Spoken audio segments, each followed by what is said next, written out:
നമുക്ക് ഇന്നത്തെ ക്ലാസ് പഠിച്ചു തുടങ്ങാം അല്ലേ? അപ്പോൾ ഇന്ന് നമ്മുടെ ടൈം ടേബിൾ പ്രകാരം സയൻസും GK ആണ് ടീച്ചർ എടുക്കാനായിട്ട് പോകുന്നത്. അപ്പോൾ നിങ്ങൾ എല്ലാവരും സയൻസിന്റെ ടെക്സ്റ്റ് ബുക്ക് ഒക്കെ എടുക്കുക. നമുക്ക് ഇനി അടുത്ത ചാപ്റ്റർ ആണ് സയൻസിന്റെ പഠിച്ചു തുടങ്ങാൻ പോകുന്നത്. ഇവിടെ ഫസ്റ്റ് ചാപ്റ്റർ നമ്മൾ എന്ത് ചെയ്തു, കംപ്ലീറ്റ് ചെയ്തു അല്ലേ? അപ്പോൾ നമ്മൾ ഇനി സെക്കൻഡ് ചാപ്റ്റർ ആണ് പഠിക്കാൻ പോകുന്നത്. അത് പ്രത്യേകിച്ച് വലിയ കാര്യങ്ങളൊന്നുമില്ല പഠിക്കാൻ, ടീച്ചർ പറയുന്ന കാര്യങ്ങൾ മാത്രം പരീക്ഷയ്ക്ക് വേണ്ടി പഠിച്ചാൽ മതി ആ ഒരു ചാപ്റ്ററിൽ. Okay okay animals and their years അല്ലേ? അനിമൽസ് ഓരോ ജന്തുക്കളും അവയുടെ ചെവികൾ. കൊള്ളാനുള്ള പാഠം അല്ലേ അല്ലേ? ഓക്കെ, അപ്പോൾ അവിടെ പറഞ്ഞിരിക്കുന്ന first let's warm up. Have you noticed that some animals have unique ears? The table below lists some such animals. Try and pair them. അതായത് match the following ആണ് പറഞ്ഞിരിക്കുന്നത്. അത് ടീച്ചർ പറഞ്ഞിട്ടില്ല, നിങ്ങൾ സ്വന്തമായിട്ട് ചെയ്യണം. കാര്യം ഫസ്റ്റ് തന്നിരിക്കുന്ന അനിമൽസിന്റെ ഇമേജസും അവയുടെ ചെവിയുമാണ് അപ്പുറത്ത് നിൽക്കുന്നത്. അപ്പം ഓരോ അനിമൽസിന്റെയും ചെവി ഏതാണെന്നുള്ളത് നിങ്ങൾ ജസ്റ്റ് എന്ത് ചെയ്യുക, ഒന്ന് അങ്ങോട്ട് ഇങ്ങോട്ട് ആ ടെക്സ്റ്റ് ബുക്കിന്റെ അല്ലെങ്കിൽ പെൻസിലുണ്ട് മാച്ച് ചെയ്ത് നോക്കുക. എളുപ്പമാണ്, നമുക്ക് പ്രത്യേകിച്ച് നോക്ക്, നിങ്ങൾ എന്തായാലും ട്രൈ ചെയ്യേട്ടോ. അപ്പൊ നമുക്ക് പാഠം പഠിച്ചു തുടങ്ങാം. The animal kingdom is full of animals of different shapes and sizes. Ever wondered what makes them appear so distinct from each other? It is their skin, hair, size, shape and ears. Yes, even must give a distinctive look to the animals. Let's see how. അതായത് ഓരോ അനിമൽസിനെയും നമ്മൾ എടുത്ത് വെച്ച് നോക്കുമ്പോൾ ഓരോ അനിമൽസും എന്താണ്, ഒരുപാട് വ്യത്യസ്തമായിട്ടാണുള്ളത് അല്ലേ? നിങ്ങൾ നോക്കുമ്പോൾ തന്നെ അറിയാം, നമ്മുടെ ചുറ്റും ഒരുപാട് അനിമൽസ് ഉണ്ട്, ബേർഡ്സ് ഉണ്ട് അല്ലേ? അപ്പോൾ ഈ നമ്മുടെ വീട്ടിലുള്ള പശു, ആട് അല്ലെ, പിന്നെന്താണ്, ചിലവരുടെ വീട്ടിൽ നായ ഉണ്ടായിരിക്കും, പൂച്ച ഉണ്ടായിരിക്കും, പിന്നെ ബേർഡ്സ് പക്ഷികൾ അല്ലെ, നമ്മുടെ വീട്ടിൽ വളർത്തുന്ന പക്ഷികൾ ഉണ്ടാകും, പിന്നെ തന്നെ കോഴിയൊക്കെ ഉണ്ടാവും. അപ്പോൾ ഇങ്ങനെ ഓരോ അനിമൽസിനെയും നമ്മൾ എടുത്തു വെച്ച് നോക്കുമ്പോൾ അത് ഓരോന്നും എന്താണ്, എൻറ്റയർലി ഡിഫറെൻ്റ് ആണ് അല്ലെ? സൈസ് ആയിരിക്കും അല്ലെ, പശുവിൻ്റെ അത്രയും വലുപ്പം ഉണ്ടായിരിക്കും ഒരു പൂച്ചയ്ക്ക് ഇല്ല, പശുവിൻ്റെ രീതിയിലുള്ള സൗണ്ട് ആയിരിക്കും ഒരു പൂച്ചയ്ക്കും അല്ല അല്ലേ? പശു കഴിക്കുന്ന ആഹാരങ്ങളാണോ പൂച്ച കഴിക്കുന്നത്? അല്ല അല്ലേ? അങ്ങനെ ഓരോ മൃഗങ്ങളും എന്താണ്, ഓരോ രീതിയിലും ഒരുപാട് വ്യത്യസ്തമായിട്ടുള്ള രീതിയിലാണ് ഉള്ളത് അല്ലെ? ഷേപ്പിലാണെങ്കിലും സൈസിലാണെങ്കിലും കളറിലാണെങ്കിലും സൗണ്ടിലാണെങ്കിലും ഒക്കെ എന്താണ്, എൻറ്റയർലി ഡിഫറെൻ്റ് ആയിരിക്കും. നമുക്ക് വീട്ടിലുള്ള നമ്മുടെ തൊട്ടടുത്തുള്ള മൃഗങ്ങളൊക്കെ നോക്കുമ്പോൾ അറിയാൻ പറ്റും അല്ലെ? ഓരോന്നിനും ഓരോ രീതിയിലുള്ള എന്താണ് ക്യാരക്ടേഴ്സ് ആയിട്ടുള്ളത് അല്ലയോ അല്ലയോ? അതെ, അതാണ് പറയുന്നത്. The animal kingdom is full of animals. നമ്മുടെ ചുറ്റും മൃഗങ്ങളുടെ ലോകം അല്ലെ, അനിമൽ കിങ്ഡം, മൃഗങ്ങളുടെ ലോകത്ത് ഒരുപാട് രീതിയിലുള്ള മൃഗങ്ങൾ ഉണ്ടായിരിക്കും അല്ലെ? Animals of different shapes and sizes. പക്ഷെ അവയ്ക്കെല്ലാം ഓരോ ഷേപ്പും ഓരോ സൈസും ആയിരിക്കും അല്ലെ? വലുതായിരിക്കും, ചെറുത് കുഞ്ഞതായിരിക്കും അല്ലെ? അപ്പൊ അങ്ങനെ ഓരോ രീതിയിൽ വ്യത്യസ്തമായിട്ടുള്ള മൃഗങ്ങളാണ് ഉള്ളത്. ഇവ wonder what make them appear so distant from each other. എന്തുകൊണ്ടാണ് ഇങ്ങനെ ഒരുപാട് രീതിയിൽ വ്യത്യസ്തമായിട്ട് ഇവ കാണപ്പെടുന്നത് എന്ന് നിങ്ങൾ ചിന്തിച്ചിട്ടുണ്ടോ? It's their skin, hair, size, shape and ears. അല്ലേ? ചിലപ്പോൾ ഓരോന്നും തമ്മിലുള്ള വ്യത്യാസം എങ്ങനെയൊക്കെ ആയിരിക്കും? അവരുടെ സ്കിൻ അല്ലെ, അവരുടെ ത്വക്ക്, ഓരോന്നിനും ഓരോ രീതിയിലുള്ള ത്വക്കായിരിക്കും അല്ലേ? അതെ. Then hair, ചിലതിന് എന്താണ്, തലമുടിയും അങ്ങനത്തെ കാര്യങ്ങളൊക്കെ ഉണ്ടാവും. സൈസ്, വലുപ്പം, ഷേപ്പിന്റെ വ്യത്യാസം, ദെൻ ഇയേഴ്സ്, ചെവി. ഇങ്ങനെ ഓരോ കാര്യത്തിലും ഓരോ മൃഗങ്ങളും എന്താണ്, വ്യത്യസ്തമായിട്ട് ഉള്ളവയാണ് അല്ലയോ? Okay, different animals have different types of years അല്ലെ? ഓരോ അനിമൽസിനും ഓരോ രീതിയിലുള്ള ഇയേഴ്സ്, ചെവികളാണുള്ളത് അല്ലെ? എല്ലാവർക്കും ഒരേ ചെവിയാണോ ഉള്ളത്? നമുക്കുള്ള ചെവികളൊക്കെയാണോ പശുവിനും പൂച്ചയ്ക്കൊക്കെ ഉള്ള ചെവി ആണോ?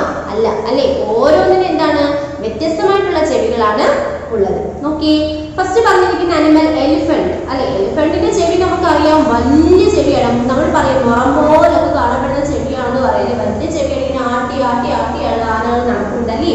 അപ്പൊ എലിഫന്റിന്റെ ഇയർ ഡിസ്ക്രിപ്ഷൻ അല്ലെ, ഇയറിനെ പറ്റി പറയുകയാണെങ്കിൽ ഈ ആനയുടെ ചെവി എന്ന് പറഞ്ഞാൽ ഫാൻ ഷേപ്ഡ് ആണ് അല്ലെ? ഫാൻ പോലെയാണ്, അതായത് വലുതാണ്, ഇങ്ങനെ അങ്ങോട്ടും ഇങ്ങോട്ടും എന്താണ് എപ്പോഴും ഇങ്ങനെ വീശി വീശി ഇരിക്കും അല്ലെ? ഫാൻ ഷേപ്ഡിലാണ്. അവർക്ക് സ്വന്തമായിട്ട് തന്നെ എന്ത് ചെയ്യും, ഈ ചെവി ഇങ്ങനെ അങ്ങോട്ടും ഇങ്ങോട്ടും ആട്ടുമ്പം ആനകൾക്ക് തന്നെ എന്ത് ചെയ്യും, ഒരു കാറ്റ് വരും അല്ലെ, ഒരു തണുപ്പ് വരും അല്ലേ. ഇപ്പോ എലിഫന്റിന്റെ ഇയേഴ്സ് എന്ന് പറയുന്നത് ഫാൻ ഷേപ്ഡ്. അപ്പൊ അത് പഠിക്കണം, പരീക്ഷയ്ക്ക് ചോദിക്കും. ഇമ്പോർട്ടന്റ് ആയിട്ടുള്ള കാര്യമാണ്, മാത്സിന് ഫോളോ ചെയ്യാനൊക്കെ ചോദിക്കാം. എലിഫന്റിന്റെ ഇയർ എന്ന് പറഞ്ഞാൽ എങ്ങനെയാണ്? Fan shaped. ദെൻ റാബിറ്റ്, മുയൽ. മുയലിന്റെ ചെവി നിങ്ങൾക്ക് അവിടെ പിക്ചർ കാണുമ്പോൾ തന്നെ അറിയാൻ പറ്റും. നീളമുള്ള ഇങ്ങനെ മുകളിലോട്ട് ഇങ്ങനെ നിൽക്കുന്ന പോലെ നീളമുള്ള ചെവിയായിരിക്കും റാബിറ്റിന് അല്ലേ. ലോങ് ഇയേഴ്സ്, നീളമുള്ള ചെവികളാണ് ആർക്ക്? റാബിറ്റിന് ഉള്ളത്. ദെൻ അല്ലേ മൂങ്ങ അല്ലേ, മൂങ്ങ എങ്ങനെയുള്ളതാണ്? Small years. മൂങ്ങയുടെ ചെവി കണ്ടോ? കുഞ്ഞു ചെവിയാണ്. ഇതാണ് ടീച്ചർ ഇവിടെ പിക്ചർ കാണിക്കുന്നുണ്ട്, എല്ലാത്തിന്റെയും പിക്ചർ കാണിക്കുന്നുണ്ട്. കണ്ടോ കണ്ടോ? Small years. ദെൻ ഡോഗ്സ്, നായകൾ അല്ലെ, എങ്ങനെയാണ്? Long years on the side.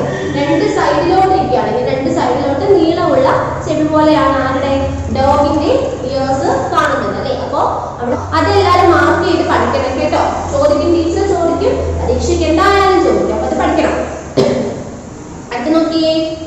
All the animals listed above have distinct ears that are visible to us even from a distance. അല്ലേ, നമുക്കറിയാം ഓരോ അനിമൽസിനും വ്യത്യസ്തപരമായിട്ടുള്ള ചെവികളാണ് ഉള്ളത് അല്ലേ. ഓരോ അനിമൽസിനും വ്യത്യസ്തമായിട്ടുള്ള ചെവികളാണ്. നമ്മളിപ്പോൾ തന്നെ ഇവിടെ 4 അനിമൽസിന്റെ കാര്യം പറഞ്ഞു. എലിഫന്റ്, റാബിറ്റ്, ഓൾ, ഡോഗ് അല്ലെ. ഈ 4നും എന്താണ്?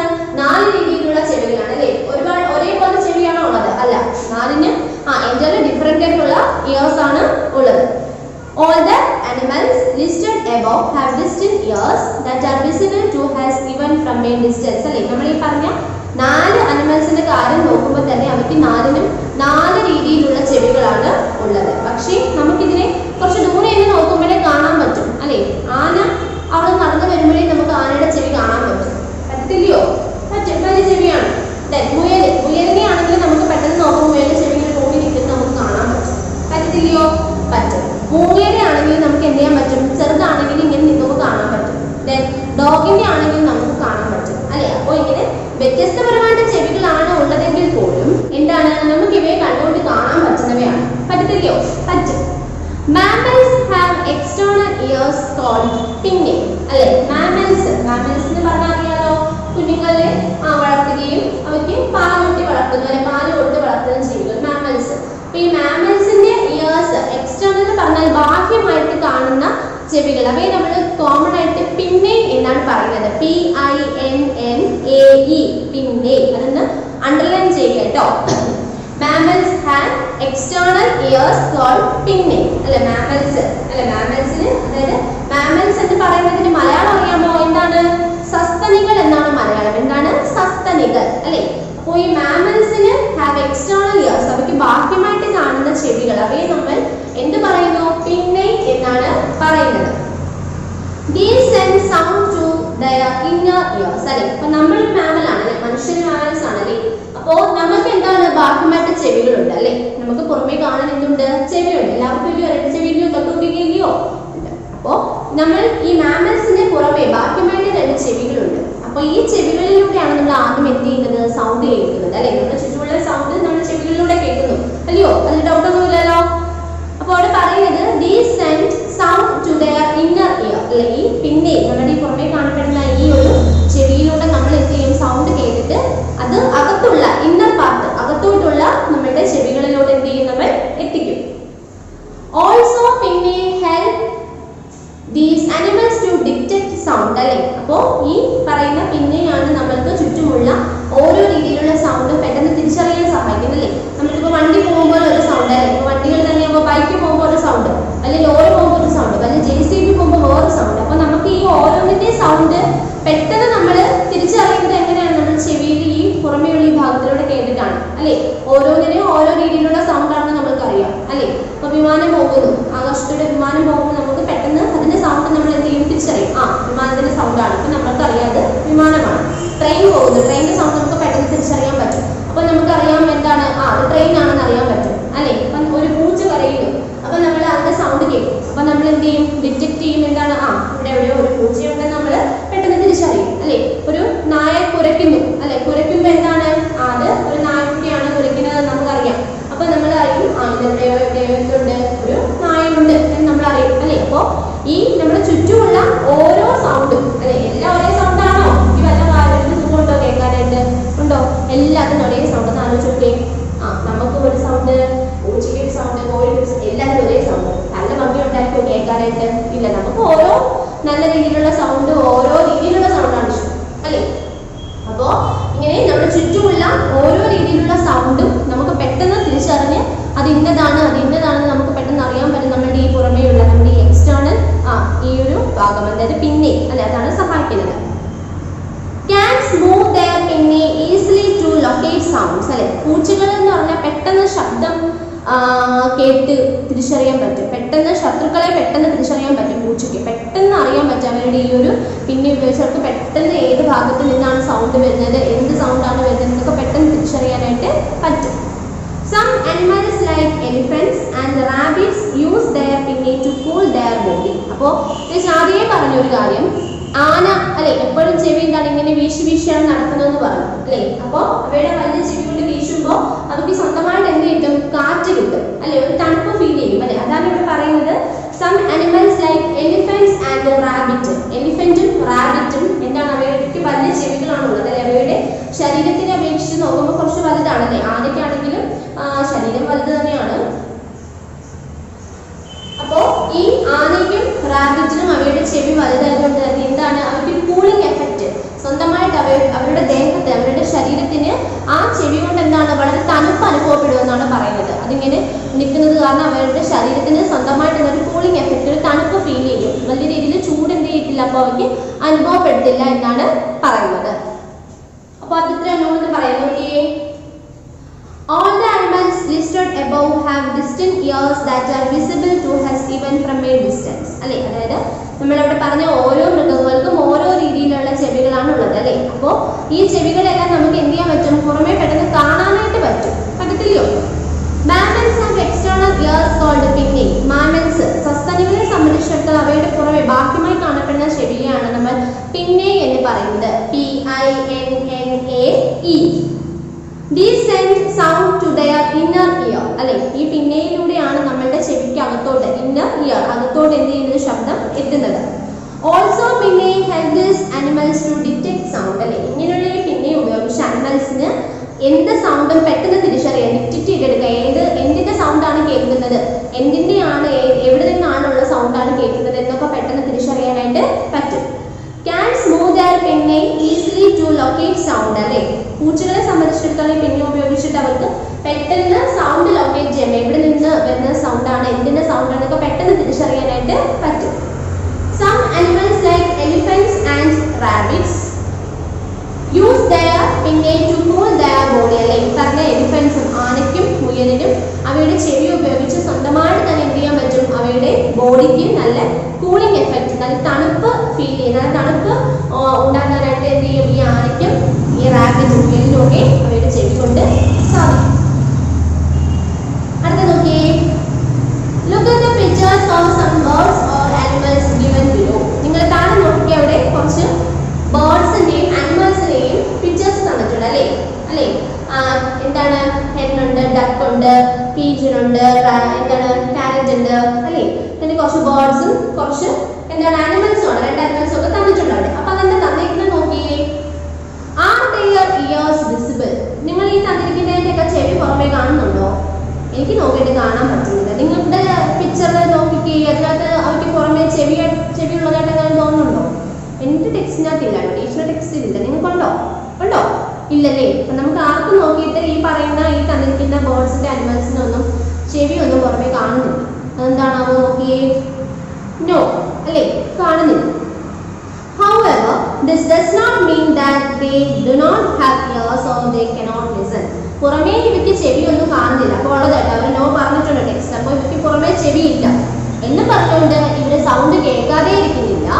എന്താണ്, അതുപോലെ ഇവയ്ക്ക് ചെവിയില്ലെന്നും അല്ല അല്ലെ. അപ്പൊ ഇവയ്ക്ക് പുറമേ നമ്മൾ കാണുന്ന രീതിയിൽ വലിയ ചെവികളൊന്നും ഇല്ല അല്ലെ. പക്ഷേ എന്താ, ഇവയ്ക്ക് ചെവികളുണ്ട്. പുറമേ കാണുന്ന രീതിയിൽ വലിയ ചെവികൾ അല്ലെന്നേ ഉള്ളൂ അല്ലെ. പറയുന്നതൊക്കെ കേൾക്കാനും സൗണ്ടൊക്കെ പെട്ടെന്ന് ഡിറ്റക്ട് ചെയ്തെടുക്കാനും ഒക്കെ പറ്റും. അപ്പൊ അതെന്താ നോക്കിയേ. Birds have tiny little holes on the side of their heads. പക്ഷികളെ സംബന്ധിച്ചിടത്തോളം അവയ്ക്ക് അവയുടെ തലയുടെ തൊട്ട് താഴെയായിട്ട് കുഞ്ഞു ഹോള്, കുഞ്ഞു ഒരു ദ്വാരം, ഒരു സുഷിരം പോലെയുണ്ട്. അതാണ് അവയുടെ ചെവി എന്ന് പറയുന്നത്. പുറമേ നമുക്ക് എന്താണ്, വലിയ ചെവികളൊന്നും കാണാനായിട്ട് പറ്റത്തില്ല ബേർഡ്സിനൊന്നും. നിങ്ങൾ ശ്രദ്ധിച്ച് നോക്കിയാൽ പാരറ്റ്, ടീച്ചറുടെ പിക്ചർ തന്നിട്ടുണ്ട്, പാരറ്റ് കണ്ടോ.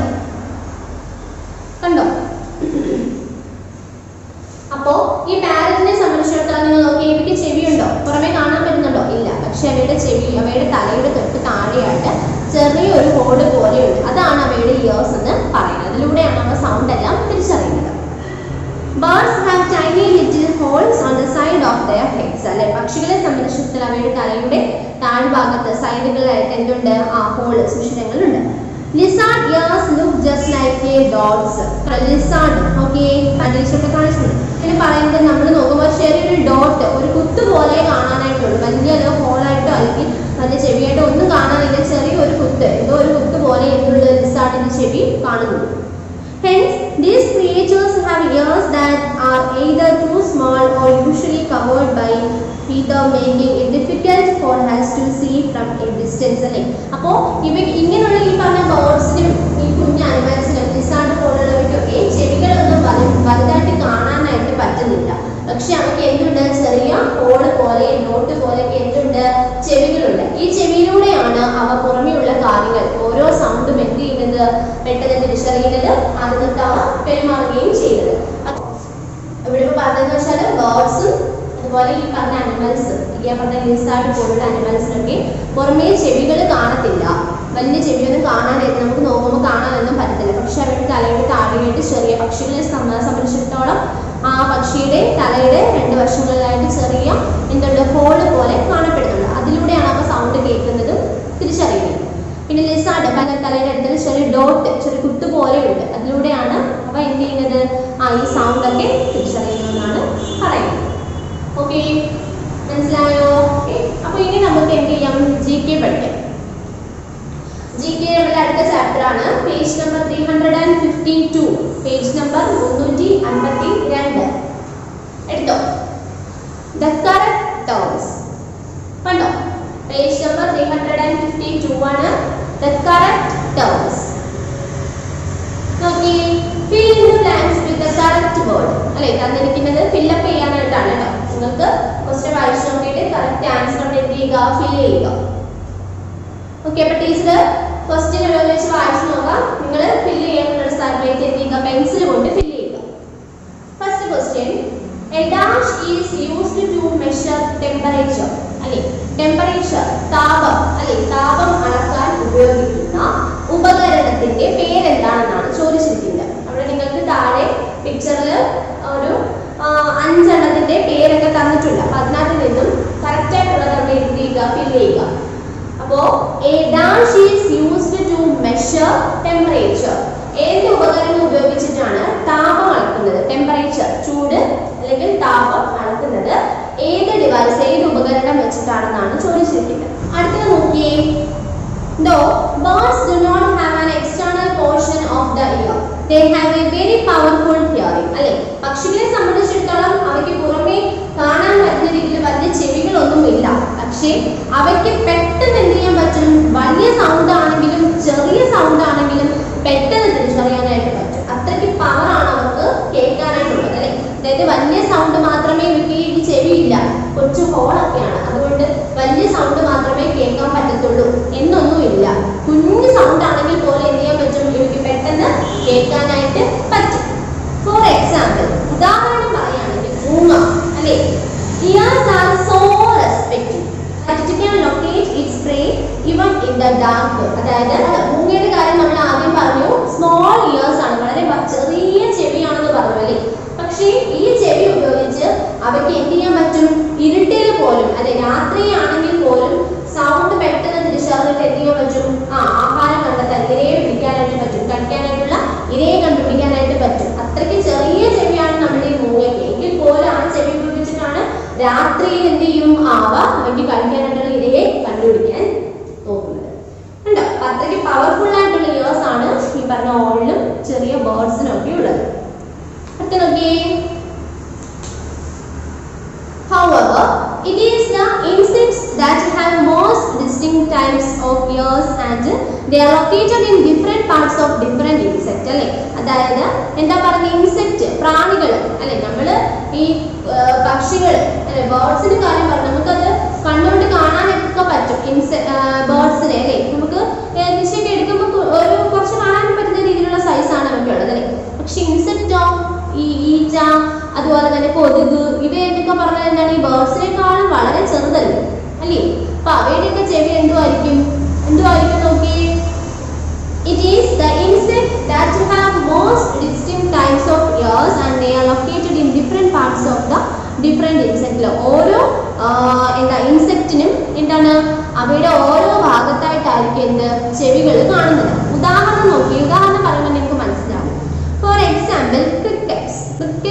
പറഞ്ഞ ഇൻസെക്ട് ഇതാണ് ടീച്ചറുടെ പിക്ചർ കാണിക്കുന്നുണ്ട്. കണ്ടോ? ക്രിക്കറ്റ്സ് കണ്ടോ? അപ്പോ ഈ crickets hearing organ is on its leg അല്ലെ. ക്രിക്കറ്റ് ശ്രവണം അവയവം അതായത് കേൾക്കാനുള്ള അവയവം എന്ന് പറയുന്നത് കാലുകളിലാണ് ഉള്ളത്. കണ്ടോ? ഇൻസെക്ട് എന്നൊക്കെ പറഞ്ഞാൽ വളരെ ചെറുതാണല്ലേ. നിങ്ങൾക്കറിയാം ഈച്ചയും കൊതുകും ഇവയൊക്കെ പറഞ്ഞാൽ എന്താണ്, നമ്മൾ ചിലപ്പോൾ കാണത്തോടില്ല, അത്രയ്ക്ക് ചെറുതാണല്ലോ അല്ലേ. അപ്പോ ഇവയ്ക്കൊക്കെ ഓരോ ഭാഗത്തായിട്ടാണ് ഇങ്ങനെയുള്ള ഈ ചെറിയ ചെറിയ പ്രാണികൾക്ക് ഇങ്ങനെ തലയിലും അങ്ങനെയൊന്നും ആയിരിക്കത്തില്ല അവയുടെ ചെവിയൊക്കെ കേൾക്കാനായിട്ട് സഹായിക്കുന്നത്. ഓരോ അവയവങ്ങളിലായിരിക്കും. ഉദാഹരണം പറയുന്നത് ക്രിക്കറ്റ്സ് എന്ന് പറഞ്ഞ ഇൻസെക്റ്റിന് അവർക്ക് കേൾക്കാനുള്ള ശ്രവണ അവയവം അതായത് കേൾവി സാധ്യമാകുന്നത് അവയുടെ കാലുകളിലൂടെ ലെഗ് കാലുകളിലൂടെയാണെന്നാണ് പറയുന്നത്. ആൻഡ് മോസ്കിറ്റോ കൊതുകുകൾ ഹിയർ ത്രൂ ദെയർ ആന്റിനാസ് അല്ലെ കൊതുക്. അപ്പൊ ആ ആന്റിന ഉണ്ടല്ലോ അതിലൂടെയാണ് അവ എന്ത് ചെയ്യും മോസ്കിറ്റോ എന്ത് ചെയ്യുന്നത് ചുറ്റുമുള്ള കാര്യങ്ങൾ ഒക്കെ കേൾക്കുന്നത് എന്നാണ് പറയുന്നത്. അപ്പോൾ മോസ്കിറ്റോ അതുപോലെ തന്നെ ക്രിക്കറ്റ്സ് ഇവയൊക്കെ പറഞ്ഞാൽ ഇൻസെക്റ്റ് ആണ്, ചെറിയ ചെറിയ പ്രാണികളാണ്. ഇവയ്ക്ക് ഓരോന്നിനും ഓരോ അവയവത്തിലൂടെയാണ് എന്ത് ചെയ്യുന്നത് കേൾവി സാധ്യമാകുന്നത് എന്നാണ് പറയുന്നത്. അടുത്തത് ഡോൾഫിൻസ് cannot see properly. നമുക്കറിയാം ഡോൾഫിൻ അല്ലെ. ഡോൾഫിൻ മനുഷ്യരുമായിട്ട് ഒരുപാട് പെട്ടെന്ന് അടുക്കുന്ന ഒന്നാണല്ലേ ഡോൾഫിൻ അല്ലെ. അപ്പൊ ഈ ഡോൾഫിൻ cannot see properly അല്ലെ. അവർക്ക് നന്നായിട്ടൊന്നും കാണാനായിട്ട് പറ്റത്തില്ല. നല്ല രീതിയിൽ എന്താ കാണാനായിട്ട് കാഴ്ചശക്തി വളരെ കുറവാണ് കേട്ടോ. But they can hear very well. പക്ഷേ അവർക്ക് കാണാൻ പറ്റത്തില്ലെങ്കിലും അതിനും കൂടെ വേണ്ടി എന്താണ് നന്നായിട്ട് കേൾക്കാൻ പറ്റും. Their ears are just little slits at the bottom of their head. അവയുടെ ചെവികൾ എന്ന് പറയുന്നത് തലയുടെ അടിയിലായിട്ട് ചെറിയ ചെറിയ സ്ലിറ്റ് കഷ്ണങ്ങൾ പോലെയാണ് എന്ത് ചെയ്യുന്നത് കാണപ്പെടുന്നതെന്നാണ് പറയുന്നത്. കണ്ടോ? അപ്പോ നമ്മൾ എത്ര കാര്യങ്ങളാണ് പറഞ്ഞു നോക്കി. ആദ്യം നമ്മള് വലിയ വലിയ എലിഫന്റ് ഒക്കെ വെച്ച് തുടങ്ങി അല്ലേ. എലിഫന്റ് പിന്നെ എന്താണ് റാബിറ്റ് പിന്നെ എന്താണ് ഡോഗ് അല്ലെ. ഇവയുടെയൊക്കെ ചെവികളുടെ കാര്യങ്ങൾ പറഞ്ഞില്ലയോ. അത് കഴിഞ്ഞിട്ട് പിന്നെ പറഞ്ഞു എന്താണ് ഓരോ ബാഹ്യമായിട്ട് എക്സ്റ്റേണൽ അല്ലെ എക്സ്റ്റേണൽ ഇയർ ആണ് പിന്നെയെന്ന് പറഞ്ഞു. ആ പിന്നെയിലൂടെയാണ് നമ്മൾ എന്ത് ചെയ്യുന്നത് മാമൽസ് സസ്തനികൾ എന്ത് ചെയ്യുന്നത് ചുറ്റുമുള്ള കാര്യങ്ങളൊക്കെ കേൾക്കുന്നത് എന്ന് പറഞ്ഞല്ലോ. പിന്നെ പറഞ്ഞു ക്യാറ്റിനൊക്കെ ആണെങ്കിൽ ഇവിടെ ഈ പിന്നെ ഉപയോഗിച്ച് പെട്ടെന്ന് സൗണ്ട് ഒക്കെ തിരിച്ചറിയാനും മറ്റും ഒക്കെ നന്നായിട്ട് പെട്ടെന്ന് പറ്റുന്നു പറഞ്ഞു. പിന്നെ പറഞ്ഞത് ബേർഡ്സ് അല്ലെ. ബേർഡ്സ് എന്ന് പറഞ്ഞ അവയുടെ തലയുടെ താഴ്വശത്തായിട്ട് ചെറിയ ഹോള് പോലെയുണ്ട്. അതിലൂടെയാണ് അവ എന്ത് ചെയ്യുന്നത് സൗണ്ട് ഒക്കെ കേൾക്കുന്നത്. പിന്നെ ലിസാർഡ് പല്ലി എന്നൊക്കെ പറഞ്ഞാൽ അവയുടെ തലയുടെ തല കഴിഞ്ഞിട്ട് താഴോട്ട് വരുമ്പോഴത്തേക്ക് ചെറിയ ഡോട്ട് പോലെ ചെറിയ കുത്ത് പോലെ ഉണ്ട്. അതിലൂടെയാണ് അവ കേൾക്കുന്നത് സൗണ്ട് ഒക്കെ കേൾക്കുന്നതെന്ന് പറഞ്ഞു. പിന്നെ പറഞ്ഞു ബേർഡ്സിന് വളരെ ചെറിയ ചെവിയാണെങ്കിലും അവയ്ക്ക് നല്ല രീതിയിൽ കേൾക്കാൻ പറ്റും. ഇതിനൊരു എക്സാമ്പിളിന്റെ കാര്യം പറഞ്ഞു അല്ലേ. മൂങ്ങയ്ക്ക് കുഞ്ഞു ചെവിയാണെങ്കിലും അവയ്ക്ക് രാത്രിയിലാണെങ്കിൽ പോലും നന്നായിട്ട് പെട്ടെന്ന് കേട്ട് ഇരയെ പിടിക്കാൻ അല്ലെ മറ്റുള്ള ആഹാരം നേടി പിടിക്കാനായിട്ട് പറ്റും എന്നുള്ള കാര്യം പറഞ്ഞു. പിന്നെന്ത് പറഞ്ഞു ഇൻസെക്ട് പ്രാണികൾ അല്ലെ. പ്രാണികൾ എന്ന് പറയുമ്പോൾ ക്രിക്കറ്റ്സും അതുപോലെ തന്നെ മൊസ്കിറ്റോ അല്ലെ കൊതുകുകൾ അല്ലെ ഇവയുടെ രണ്ട് കാര്യങ്ങൾ പറഞ്ഞു. അതില് ഈ ഇൻസെക്ട് ചെറിയ ചെറിയ പ്രാണികളെ സംബന്ധിച്ചിടത്തോളം അവയ്ക്ക് ഓരോ അവയവത്തിലൂടെ അവയ്ക്ക് ഓരോന്നിനും ഓരോ അവയവത്തിലൂടെയാണ് കേൾവി സാധ്യമാകുന്നത് അല്ലെ. അതിന് ക്രിക്കറ്റ്സിന്റെ കാര്യം പറഞ്ഞു. അവയ്ക്ക് ശ്രവണം അല്ലെ കേൾവി സാധ്യമാകുന്നത് അവയുടെ കാലുകളിലൂടെയാണ് അല്ലെങ്കിൽ കാലുകളിലൂടെയാണെന്ന് പറഞ്ഞു. പിന്നെ പറഞ്ഞത് മോസ്കിറ്റോ കൊതുകുകളെ സംബന്ധിച്ചിടത്തോളം അവയ്ക്ക് കേൾവി സാധ്യമാകുന്നത് അവയുടെ ആന്റിനാസ് അതിലൂടെയാണ് എന്ത് ചെയ്യുന്നത് അവയ്ക്ക് കേൾവി സാധ്യമാകുന്നത് എന്നുള്ള കാര്യം പറഞ്ഞു അല്ലെ. പിന്നെ ലാസ്റ്റ് പറഞ്ഞത് ഡോൾഫിന്റെ കാര്യം പറഞ്ഞു. ഡോൾഫിൻ എന്ന് പറഞ്ഞാൽ കാണാൻ വളരെ പാടാണ്, കാഴ്ചശക്തി വളരെ നന്നായിട്ടൊന്നും ഇല്ല. പക്ഷേ അതിന് വേണ്ടിയിട്ട് നന്നായിട്ട് എന്ത് ചെയ്യാൻ പറ്റും സൗണ്ട് കേൾക്കാനായിട്ട് പറ്റും അല്ലെ. അപ്പോ ഈ ഡോൾഫിന്റെ ചെവി എന്ന് പറയുന്നത് അവയുടെ തലയുടെ താഴ്വശത്തായി സ്ലിറ്റ് സ്ലിറ്റ് അല്ലെ. സ്ലിറ്റ് എന്ന് പറഞ്ഞ ചെവി കാണപ്പെടുന്നത് അതിലൂടെയാണ് അവ നന്നായിട്ട് കേൾക്കുന്നത്. സ്ലിറ്റ് ഇത്രയും കാര്യമാണ് നമുക്ക് സയൻസിൽ ഇന്ന് പഠിക്കാനായിട്ട് ടീച്ചർ പഠിപ്പിക്കാൻ ഉദ്ദേശിക്കുന്നത്. പിന്നെ നമ്മൾ പഠിച്ചത് വളരെ എളുപ്പമുള്ള നല്ലൊരു ചാപ്റ്ററാണ്, വലിയ പാഠമൊന്നുമില്ല കേട്ടോ. ടീച്ചർ പറഞ്ഞ ആദ്യം പറഞ്ഞ ഒരു മാത്സിന്റെ ഫോളോ നിങ്ങൾക്ക് സ്വന്തമായിട്ട് ഹോംവർക്ക് ചെയ്യേണ്ടത് അത് ചെയ്തിട്ട് ടീച്ചറിന്റെ ഫോട്ടോ അയക്കുക. Then different animals and different years ഓരോ അനിമൽസിനും അവരുടെ ഇയേഴ്സിന്റെ ഡിസ്ക്രിപ്ഷനും പറഞ്ഞു അല്ലെ. എലിഫന്റ് ആണെങ്കിൽ ഫാൻ ഷേപ്ഡ് ഇയർ ആണ്. ദെൻ റാബിറ്റ് ആണെങ്കിൽ ലോങ് ഇയേഴ്സ് ആണ്. ദെൻ ഓൾ ആണെങ്കിൽ സ്മോൾ ഇയേഴ്സ്. ദെൻ ഡോഗ് ആണെങ്കിൽ long years on the side രണ്ട് സൈഡിലോട്ട് ഇങ്ങനെ നീളമുള്ള ചെവി പോലെ കാണുന്നത്. അത് രണ്ടുമാണ്. അത്രയാണ് ഇന്നത്തെ ഇമ്പോർട്ടൻറ്റ് പരിഷ്കരണം എന്തായാലും ചോദിക്കും കേട്ടോ. ബാക്കിയുള്ളതിന്റെ ക്വസ്റ്റ്യൻ ആൻസേഴ്സ് ഒക്കെ ടീച്ചർ ഇതുമായിട്ട് റിലേറ്റ് ചെയ്തിട്ടുള്ളത് തരാം. ഓക്കെ, അപ്പൊ ഇന്നത്തെ ക്ലാസ്സിൽ നമ്മൾ സയൻസ് ഇത്രയാണ് പഠിപ്പിക്കുന്നത്. ടീച്ചർ ഇത്രയാണ് പഠിപ്പിക്കുന്നത്. വളരെ എളുപ്പം, കുറച്ചേ ഉള്ളൂ. നമുക്ക് അടുത്ത ക്ലാസ് കൊണ്ടാകുമ്പോൾ ഈ ചാപ്റ്റർ നമുക്ക് തീർക്കാൻ പറ്റും. കുറച്ചുകൂടി ഉള്ളൂ പഠിപ്പിക്കാനായിട്ട്. ഡയറി ഒന്നും പഠിക്കേണ്ട. പഠിക്കാനുള്ള കാര്യങ്ങൾ ടീച്ചർ പ്രത്യേകം ഫോക്കസ് ചെയ്ത് നിങ്ങളടുത്ത് പറഞ്ഞില്ല. അപ്പൊ അതനുസരിച്ച് നമ്മൾ പഠിച്ചാൽ മതി. അപ്പം എല്ലാം ഒന്നും പഠിക്കില്ല കേട്ടോ. ഓക്കെ, അപ്പോൾ സയൻസ് നമുക്ക് ഇത്രയും പഠിക്കാം. പിന്നെ നമുക്ക് ജി കെ അല്ലേ പഠിക്കാനുള്ളത്. അപ്പം ജി കെ എടുത്ത് കഴിഞ്ഞാൽ ജി കെ പഠിക്കാമേ. നോക്കാം. അപ്പോൾ ഫസ്റ്റ് ക്വസ്റ്റ്യന്റെ ആൻസർ എന്ന് വെച്ചാൽ തെർമോമീറ്റർ. അവിടെ ഏറ്റവും ലാസ്റ്റ് തന്നിരിക്കുന്ന പിക്ചർ കണ്ടോ, തെർമോമീറ്റർ കണ്ടോ. സ്പെല്ലിംഗ്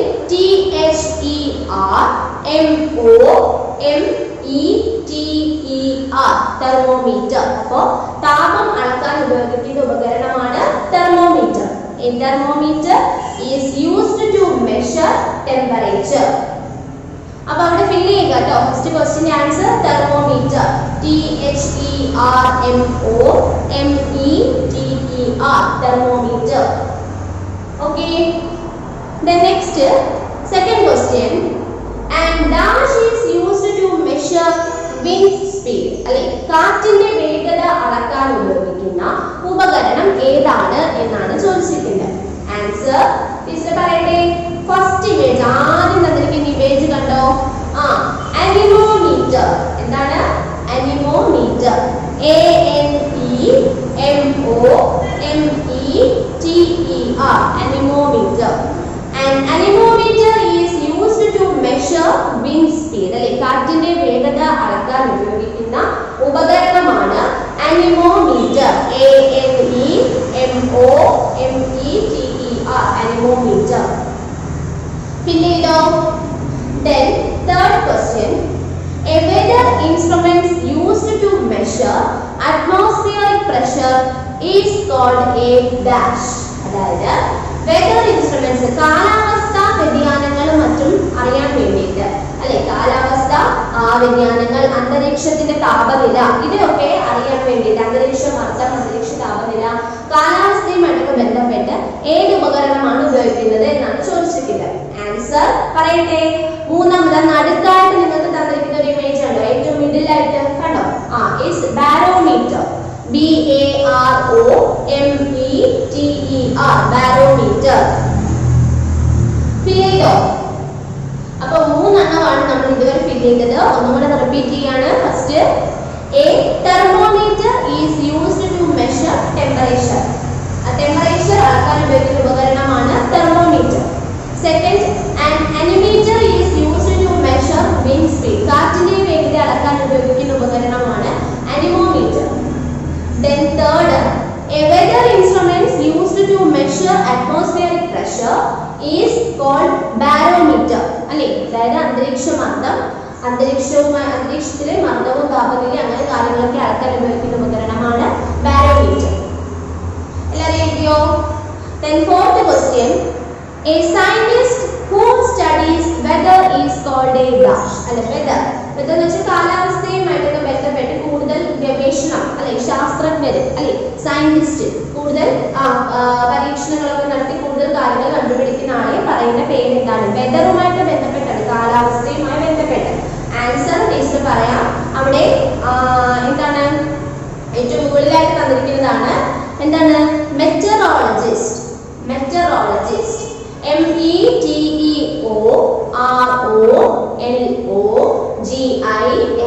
സ്പെല്ലിംഗ് തെറ്റിക്കാതെ അത് നോക്കി എഴുതാം. ടെക്സ്റ്റ് ബുക്കിൽ തന്നിട്ടുള്ള കാരണം തെറ്റിക്കരുത്.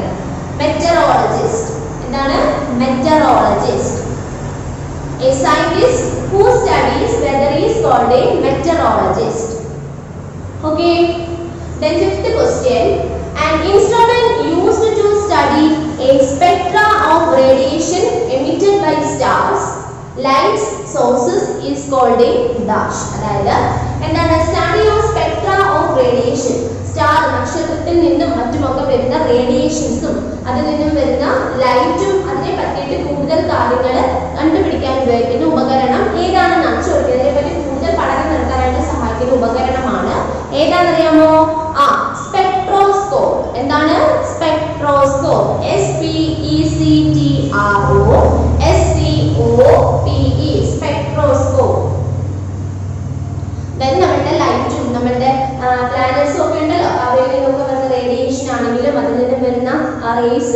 ഒക്കെ ആണെങ്കിലും അതെന്താണ്, അത് എങ്ങനെയുള്ള ലൈറ്റ് ആണ്, അത് ഏതിൽ നിന്ന് വന്നെയാണ്, അങ്ങനെ അതിനെപ്പറ്റി കൂടുതൽ കാര്യങ്ങൾ കണ്ടുപിടിക്കാൻ ഉപയോഗിക്കുന്ന ഉപകരണമാണ് സ്പെക്ട്രോസ്കോപ്പ് എന്ന് പറയുന്നത്. ഓക്കെ, അപ്പൊ ആ ഫോർത്തും ഫിഫ്ത്തും ഒന്നുകൂടി വായിക്കാൻ നോക്കിക്കോ. A scientist who studies weather is called a meteorologist. അല്ലെ, അന്തരീക്ഷത്തിനെ കുറിച്ച് കൂടുതൽ കാര്യങ്ങൾ പഠിക്കുന്ന ശാസ്ത്രജ്ഞര് അല്ലെ, ഗവേഷകർ അല്ലെ, സയന്റിസ്റ്റ്, അവരെ പറയുന്ന പേരാണ് മെറ്ററോളജിസ്റ്റ്. Then last, an instrument used to study the spectra of radiation emitted by stars, light sources is called a dash. അതായത് ലൈറ്റ് എന്താ സ്റ്റാറിൽ നിന്നും അതുപോലെ നക്ഷത്രത്തിൽ നിന്നും ഗ്രഹങ്ങളിൽ പ്ലാനറ്റ്സിൽ നിന്നും ഒക്കെ വരുന്ന റേഡിയേഷൻസും ലൈറ്റിനെ ഒക്കെ കണ്ടുപിടിക്കാനായിട്ട് ഉപയോഗിക്കുന്ന ഉപകരണമാണ് സ്പെക്ട്രോസ്കോപ്പ് എന്ന് പറയുന്നത്. SPECTROSCOPE spectroscope. ഓക്കെ, അപ്പൊ അത് ഫിഫ്ത്ത് ആണ്. 5 എണ്ണം ആയിരുന്നു, അതെല്ലാവരും ഫില്ല് ചെയ്തില്ലോ? ടെക്സ്റ്റ് ബുക്കിൽ ഫില്ല് ചെയ്തില്ലോ? എല്ലാവരും ചെയ്തില്ലോ? ഓക്കെ, അപ്പൊ ഇനി നമുക്ക് അതിന്റെ അടുത്ത കാര്യം കൂടെ, അടുത്ത ചാപ്റ്റർ ആണ്. ആ ചാപ്റ്ററിന്റെ ആദ്യത്തെ ആ 8 എണ്ണം നമുക്ക് ഇന്നത്തെ ക്ലാസ്സിൽ പഠിക്കാം കേട്ടോ. ഇത് 5 എണ്ണം എളുപ്പമുള്ള കാര്യമാണ്, വലിയ പാടൊന്നുമില്ല. അപ്പൊ അടുത്ത ആ 8 എണ്ണം കൂടെ നമുക്ക് പഠിക്കാം. അതിനകത്ത് പിന്നെ ബാക്കി കൂടെ ഉണ്ട്, നമുക്ക് അടുത്ത ക്ലാസ്സിലായിട്ട് പഠിക്കാം. നോക്കിയേ, ഐഡന്റിഫൈ ദ നെയിം. കണ്ടോ, identify the names based on the given terms. തന്നിരിക്കുന്ന ഓരോന്നിനെ പറ്റിയിട്ടുള്ള പഠനമാണ്, അതിനെ അറിയപ്പെടുന്ന പേര്. ഓരോന്നിനെ കുറിച്ചും പ്രത്യേകമായിട്ട് പഠിക്കുന്നതിന് നമ്മളൊരു പ്രത്യേക പേര് വെച്ചിട്ടാണ് പറയുന്നത്. അതെന്തൊക്കെയാണെന്നാണ് ചോദിക്കുന്നത്. അപ്പോ പേജ് നമ്പർ 353 ആണ്. അതിനകത്ത് ആൻസേഴ്സ് ടീച്ചർ പറഞ്ഞു തരും, അല്ലെങ്കിൽ ബോർഡിൽ എഴുതിയിടും. നിങ്ങൾ അത് നോക്കി തെറ്റിക്കാതെ എഴുതി അങ്ങ് എടുക്കുക. ഓക്കെ, നോക്കിയേ, ഫസ്റ്റ് പറഞ്ഞിരിക്കുന്നത് ദ സ്റ്റഡി ഓഫ് സെൽസ് അല്ലെ, സെൽ കോശങ്ങൾ അല്ലെ, നമ്മളുടെ ശരീരത്തിലുള്ള സെല്ലുകൾ. എല്ലാവരുടെയും ബോഡി എന്ന് പറയുന്നത് ഒരു കൂട്ടം അല്ലെങ്കിൽ 1000 സെല്ലുകൾ, കോശങ്ങൾ കൊണ്ടാണ് നിർമ്മിച്ചിരിക്കുന്നത് എന്ന് അറിയാം അല്ലെ.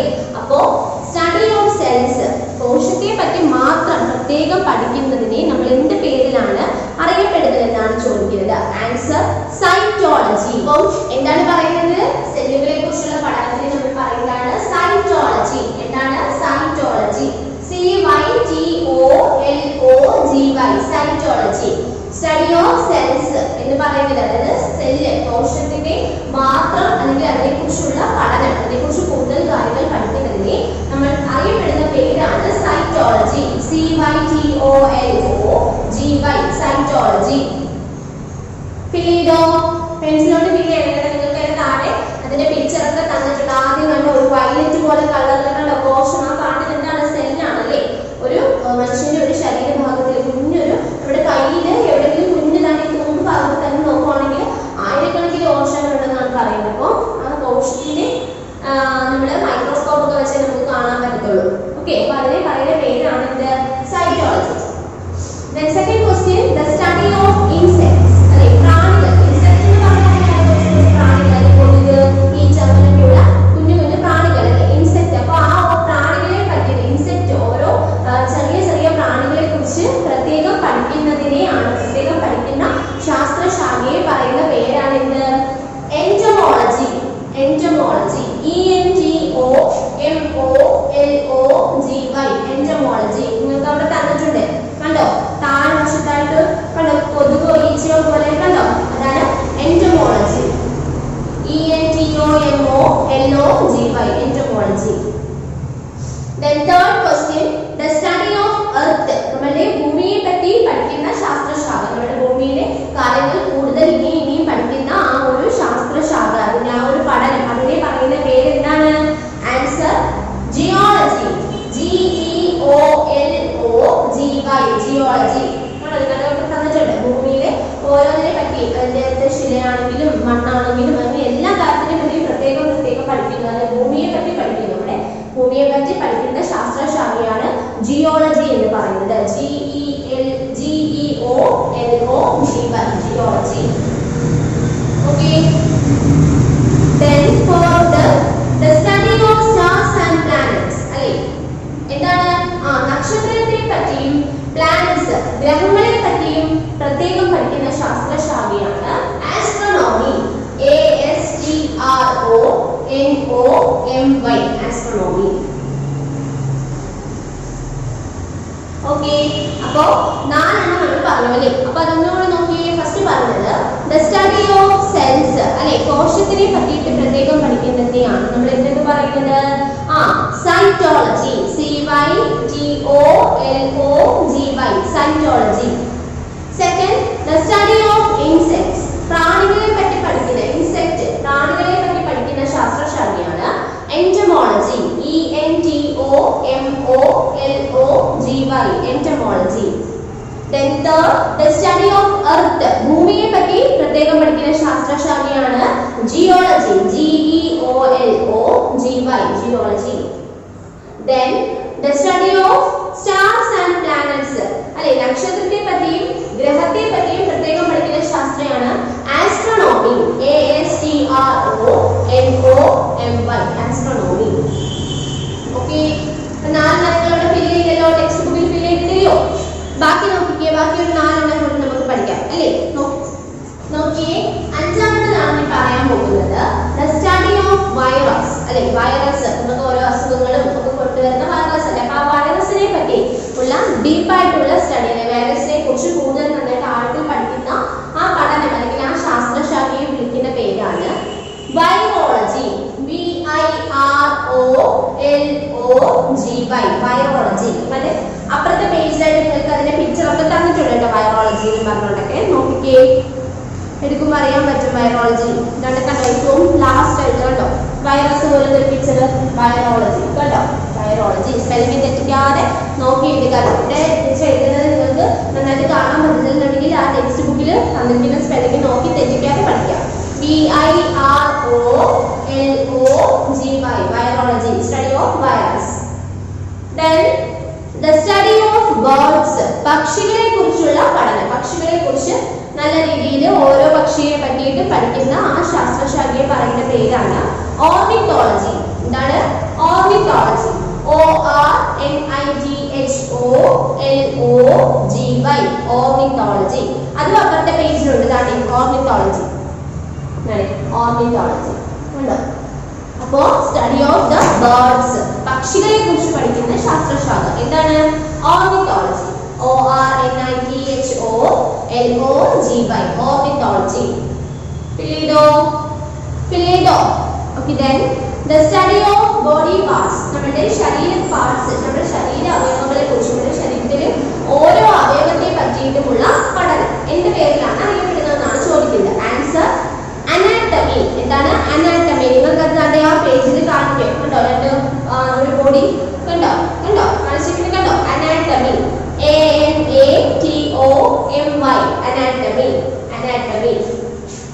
Okay, study of body parts, ശരീരത്തിലെ ഓരോ അവയവത്തെ പറ്റി ഓരോ ഭാഗത്തെ പറ്റിയും കൂടുതൽ ആഴത്തിൽ നമ്മൾ പഠിക്കുന്നതിനെയാണ് അനാറ്റമി എന്ന് പറയുന്നത്. Then 8.1 the study of behavior and mind അല്ലെ, ഒരാളുടെ മനസ്സിനെ പറ്റിയിട്ടും ബിഹേവിയർ അവരുടെ പെരുമാറ്റത്തെ പറ്റിയിട്ടും, ഒരാളുടെ പെരുമാറുന്ന രീതിയെ പറ്റിയിട്ടും അല്ലെങ്കിൽ ഒരാളുടെ മനസ്സിനെ പറ്റിയിട്ടും ഒക്കെ ആഴത്തിൽ പഠിക്കുന്നതിനെയാണ് എന്ത് പറയുന്നത്? സൈക്കോളജി. എന്താണ് സൈക്കോളജി? അത് നിങ്ങൾക്ക് അപ്പുറത്തെ പേജിലായിട്ട് തന്നിട്ടുണ്ട് കേട്ടോ. സൈക്കോളജി കണ്ടോ, ഒരു ബ്രെയിൻ പോലെ തന്നിട്ട് കണ്ടോ, സൈക്കോളജി കണ്ടോ. സൈക്കോളജി, സൈക്കോളജിസ്റ്റ് അല്ലെ, അതായത് മനഃശാസ്ത്ര വിദഗ്ധർ എന്നൊക്കെയാണ് മലയാളം പറയുന്നത്. അപ്പോൾ ഒരു മനുഷ്യന്റെ പെരുമാറ്റത്തെ പറ്റിയിട്ടും സ്വഭാവത്തെ പറ്റിയിട്ടും അവരുടെ മനസ്സിനെ പറ്റിയിട്ടും ഒക്കെ നല്ല ഡീപ്പായിട്ട് പഠിക്കുന്ന ആ ഒരു പഠനം, അതിനെയാണ് നമ്മൾ സൈക്കോളജി എന്ന് പറയുന്നത്. PSYCHOLOGY psychology. ടെക്സ്റ്റ് ബുക്കിൽ സ്പെല്ലിംഗ് തെറ്റിക്കാതെ എഴുതുക. PSYCHOLOGY psychology. പദങ്ങളെ റിപ്പീറ്റ് ചെയ്യാം.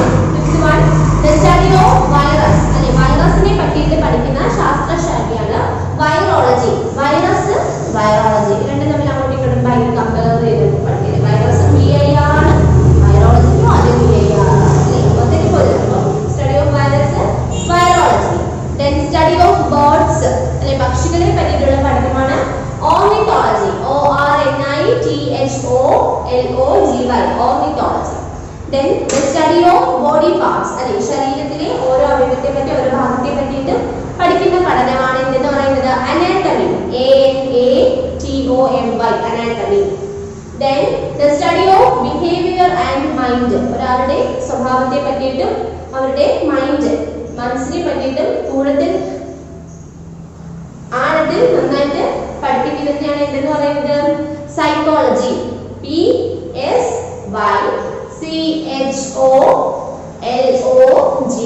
സൈക്കോളജി. ഓക്കെ, അപ്പൊ നമുക്ക് ഇന്നത്തെ ക്ലാസ്സിൽ GK ഇത്രയും പഠിച്ചു നിർത്താം. ഇതിന്റെ ബാക്കി കുറച്ച് ക്വസ്റ്റ്യൻ കൂടെ നമുക്ക് പഠിക്കാൻ വേണ്ടി അപ്പൊ നമ്മൾ ഈ പഠിച്ച ലാസ്റ്റ് പാഠത്തിന്റെ അത് നമുക്ക് അടുത്ത ക്ലാസ്സിലായിട്ട് പഠിക്കാം. ഓക്കെ, അപ്പോൾ ഇന്ന് GK പഠിപ്പിച്ച കാര്യങ്ങളെല്ലാം വളരെ ഇമ്പോർട്ടൻ്റ് ആയിട്ടുള്ള കാര്യങ്ങളാണ്, പരീക്ഷയ്ക്ക് ചോദിക്കുന്ന കാര്യങ്ങളാണ്. അപ്പോൾ നന്നായിട്ട് എല്ലാവരും എഴുതി പഠിക്കുക. സ്പെല്ലിംഗ് ഒക്കെ തെറ്റി പോകാനായിട്ട് ചാൻസ് ഉണ്ട്. അപ്പോൾ അതുകൊണ്ട് എന്ത് ചെയ്യുക, നന്നായിട്ട് എഴുതി തന്നെ എന്ത് ചെയ്യുക, പഠിക്കുക. ടീച്ചർ സ്പെല്ലിംഗ് ഉൾപ്പെടെ ചോദിക്കും കേട്ടോ. ഓക്കെ, അപ്പോൾ ഇന്നത്തെ ക്ലാസ്സിൽ പഠിപ്പിച്ച എല്ലാ കാര്യങ്ങളും സയൻസും GKയും എല്ലാം എന്ത് ചെയ്യുക, നന്നായിട്ട് വീട്ടിൽ ചെയ്ത് റെഫർ ചെയ്ത് പഠിക്കുക. നന്നായിട്ട് ടെക്സ്റ്റ് ബുക്ക് നന്നായിട്ട് വായിക്കുക. നോട്ട്സ് ഒക്കെ എഴുതി തന്നെ പഠിക്കുക. എന്തെങ്കിലും ഡൗട്ട് ഉണ്ടെങ്കിൽ ടീച്ചറോട് വിളിച്ച് ചോദിക്കാം. Okay, thank you. Good morning dear students. ഇന്ന് ടീച്ചർ എടുക്കാനായിട്ട് പോകുന്നത് മലയാളത്തിന്റെ രണ്ടാമത്തെ പാഠത്തിന്റെ പേര് നോക്കി, സരോജിനി നായിഡു. എന്താണ് പാഠത്തിന്റെ പേര്? സരോജിനി നായിഡു എന്നാണ് കേട്ടോ. അപ്പൊ അവിടെ നോക്കി നമ്മുടെ ടെക്സ്റ്റ് എടുത്തതിൽ അവരും പേജ് നമ്പർ 9 അവിടെ ചിത്രം കൊടുത്തേക്കുന്നുണ്ടോ? അപ്പൊ ഇതാണ് ആരെന്ന് പറയുന്നത്, സരോജിനി നായിഡു എന്ന് പറയുന്നത്. നിങ്ങൾ ഈ പേര് കേട്ടിട്ടുണ്ടോ? സരോജിനി നായിഡു എന്ന് പറയുന്ന പേര് കേട്ടിട്ടുണ്ടോ? അപ്പൊ കുറച്ച് പേരൊക്കെ എന്താണ് സരോജിനി നായിഡു എന്ന് പറയുന്ന പേര് കേട്ടിട്ടുണ്ടെങ്കിലും നിങ്ങൾക്ക് എന്താണ് ആ വ്യക്തി അല്ലേ, ആ വ്യക്തിയെ കുറിച്ച് എന്താണ് നിങ്ങൾക്ക് കൂടുതലായിട്ടൊന്നും അറിയുകയില്ല. അപ്പൊ നമ്മൾ എന്താണ് സരോജിനി നായിഡു ആരായിരുന്നു എന്നാണ് നമ്മൾ ഈ പാഠത്തിലൂടെ പഠിക്കാനായിട്ട് പോകുന്നത്. അപ്പൊ നിങ്ങളെ ആരെ പരിചയപ്പെടുത്താൻ പോകുന്നത് വെച്ചിട്ട് സരോജിനി നായിഡുവിനെ കുറിച്ചാണ് നമ്മൾ ഈ പാഠത്തില് പഠിക്കാനായിട്ട് പോകുന്നത്. ഓക്കെ, അപ്പൊ സരോജിനി നായിഡുവിനെ കുറിച്ച് നിങ്ങൾ കേട്ടിട്ടുണ്ടോ? പേരുകൾ കുറച്ച് പേരൊക്കെ എന്തുണ്ട് കേട്ടിട്ടുണ്ട് അല്ലേ, ചിലവരൊക്കെ ആദ്യമായിട്ട് കേൾക്കുമായിരിക്കും. അപ്പൊ സരോജിനി നായിഡു ആരാണെന്ന് അപ്പൊ നമ്മുടെ ടെക്സ്റ്റിൽ പിക്ചർ കൊടുത്തിട്ടുണ്ട് നോക്കിയേ, അതാണ് സരോജിനി നായിഡു എന്ന് പറയുന്നത്. ഇനി ഇത് ആരായിരുന്നു, നമ്മുടെ സമൂഹത്തില് എന്തായിരുന്നു സ്ഥാനം എന്നാണ് നമ്മൾ പഠിക്കാനായിട്ട് പോകുന്നത്. നോക്കിയേ, കവയിത്രി, സാമൂഹിക പ്രവർത്തക, രാഷ്ട്രീയ നേതാവ്, തികഞ്ഞ ഭരണാധികാരി എന്നീ നിലകളിൽ പ്രശസ്തിയായ അവർക്ക് ഭാരത ചരിത്രത്തിൽ ഒരു മികവുറ്റ സ്ഥാനമാണ് ഉള്ളത്. അപ്പം സരോജിനി നായിഡു ആരായിരുന്നു? സാമൂഹ്യ പ്രവർത്തകയായിരുന്നു, ഒരു രാഷ്ട്രീയ നേതാവായിരുന്നു, തികഞ്ഞ ഭരണാധികാരിയായിരുന്നു, ഇല്ലേ, കവയിത്രിയായിരുന്നു എന്നീ നിലകളിലെല്ലാം പ്രശസ്തി നേടിയിരുന്നു. അതുകൊണ്ട് തന്നെ എന്താണ് നമ്മുടെ ഭാരത ചരിത്രത്തിൽ എന്താണ് ഒരു മികവുറ്റ സ്ഥാനം അല്ലേ, ഒരു അർഹതപ്പെട്ട സ്ഥാനം തന്നെ ആർക്കുണ്ടായിരുന്നു? സരോജിനി നായിഡുവിന് ഉണ്ടായിരുന്നു. അപ്പൊ നമ്മൾ ആരെ കുറിച്ച് ഇന്നത്തെ പാഠത്തിൽ പഠിച്ചത്? സരോജിനി നായിഡു. അപ്പൊ സരോജിനി നായിഡു ആരായിരുന്നു? ഏതൊക്കെ മേഖലകളിലാണ് അവരുടെ കഴിവ് തെളിയിച്ച ഏതൊക്കെ മേഖലകളിലായിരുന്നു? അവര് കവയിത്രി ആയിരുന്നു, പിന്നെന്താണ് സാമൂഹിക പ്രവർത്തകയായിരുന്നു, ഒരു മികവുറ്റ അല്ലേ ഒരു ഭരണാധികാരിയായിരുന്നു, ഒരു രാഷ്ട്രീയ നേതാവായിരുന്നു എന്നീ നിലകളിലെല്ലാം ആര് പ്രശസ്തി നേടിയിരുന്നു? സരോജിനി നായിഡു പ്രശസ്തി നേടിയിരുന്നു. ഓക്കെ, അപ്പൊ സരോജിനി നായിഡുവിനെ കുറിച്ചൊരു എന്താണ് ഒരു ആമുഖം അല്ലേ, ഒരു ആമുഖം നിങ്ങൾക്ക് ലഭിച്ചില്ലേ? അപ്പൊ സരോജിനി നായിഡു എന്ന് പറയുന്നത് എന്തായിരുന്നു? നമ്മുടെ ഒരു കവയിത്രി ആയിരുന്നു, നിങ്ങൾക്ക് മനസ്സിലായി, ഒരു സാമൂഹ്യ പ്രവർത്തകയായിരുന്നു, ഒരു രാഷ്ട്രീയ നേതാവായിരുന്നു, തികഞ്ഞ ഒരു ഭരണാധികാരിയായിരുന്നു എന്നൊക്കെ നിങ്ങൾക്ക് ഏകദേശം നിങ്ങൾക്ക് ഒരു പിക്ചർ കിട്ടി. ഇനി നമ്മൾ പഠിക്കാൻ പോകുന്നത് സരോജിനി നായിഡുവിന്റെ ബാല്യകാലം അല്ലേ. സരോജിനി നായിഡു എങ്ങനെയാണ് ഒരു സാമൂഹ്യ പ്രവർത്തക അല്ലെങ്കിൽ കവി, ഒരു രാഷ്ട്രീയ നേതാവ് ഈ നിലകളിലേക്ക് അവർ എത്തിച്ചേർന്നതിനുള്ള വഴികളെ കുറിച്ച് അല്ലെങ്കിൽ അവരുടെ ബാല്യകാലമാണ് നമ്മളിൽ പറയാനായിട്ട് പോകുന്നത്. അപ്പം സരോജിനി നായിഡു എവിടാണ് ജനിച്ചത് നോക്കി? ബംഗാളിലാണ് ജനനം. അപ്പൊ സരോജിനി നായിഡു എവിടാ ജനിച്ചത്? ബംഗാളിലാണ് അവരുടെ ജനനം എന്ന് പറയുന്നത്. നോക്കിയേ, പിതാവ് അഘോരനാഥ ചതോപാധ്യായ അല്ലേ. അപ്പം പിതാവിന്റെ പേരെന്താണ് ഒന്ന് പറഞ്ഞ എല്ലാവരും? അഘോരനാഥ ചതോപാധ്യായ എന്നായിരുന്നു ആരുടെ പേര്? സരോജിനി നായിഡുവിന്റെ പിതാവിന്റെ പേര്. അദ്ദേഹം ആരായിരുന്നു? ഒരു രസതന്ത്ര ശാസ്ത്രജ്ഞനായിരുന്നു. ആരെന്ന് പറയുന്നത്? നമ്മുടെ അഘോരനാഥ ചതോപാധ്യായ എന്ന് പറയുന്ന അദ്ദേഹം ആരായിരുന്നു? ഒരു രസതന്ത്ര ശാസ്ത്രജ്ഞനായിരുന്നു. അപ്പൊ നമ്മുടെ സരോജിനി നായിഡുവിന്റെ പിതാവിന്റെ പേരെന്താണ്? അഘോരനാഥ ചതോപാധ്യായ എന്നാണ് അദ്ദേഹത്തിന്റെ പേര്. അദ്ദേഹം ആരായിരുന്നു? ഒരു രസതന്ത്ര ശാസ്ത്രജ്ഞനായിരുന്നു. അറിയപ്പെടുന്ന ഒരു ശാസ്ത്രജ്ഞനായിരുന്നു ആരെന്ന് പറയുന്നത്? ഈ അഘോരനാഥ ചതോപാധ്യായ എന്ന് പറയുന്ന അതേ വ്യക്തി. വരദസുന്ദരി എന്നാണ് പേര്? സരോജിനി നായിഡുവിന്റെ അമ്മയുടെ പേര് എന്താണ്? വരദസുന്ദരി എന്നാണ്. അപ്പൊ അമ്മ ആരായിരുന്നു? വരദസുന്ദരി എന്ന വിദുഷി. വിദുഷി എന്ന് വെച്ചാൽ എന്താ അർത്ഥം?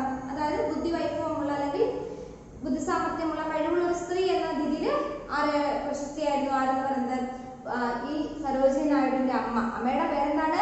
വരദസുന്ദരി. അപ്പൊ അമ്മ വരദസുന്ദരി എന്ന വിദുഷിയായിരുന്നു അല്ലെ. വിദുഷി എന്ന് വെച്ചാൽ നല്ല പാണ്ഡിത്യമുള്ള വ്യക്തി എന്നാണ് അർത്ഥം.